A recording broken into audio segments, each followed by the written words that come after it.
Ala, luuya, oy. Gamay kayong tao naglit sa buyag. Buyag. Merry Christmas po. Merry Christmas.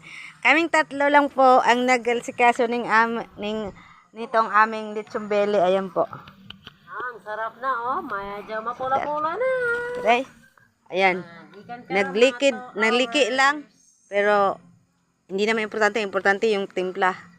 Mga 1 oras mo lang ngayon. Pwede na. Ayan. At saka punasan natin ito ng suka. Suka. Palapit ng kuanon. Ayan. Para malutong. Para malutong. Pero bago po namin sinilang, ay pinahiram po namin yan ng coke. Ayan. Ang ganda ng aming kuanan kay may hukay para ang init hindi siya liliparin ng hangin. Ayan. Ako naman po dun sa loob ay nagluto ng spaghetti.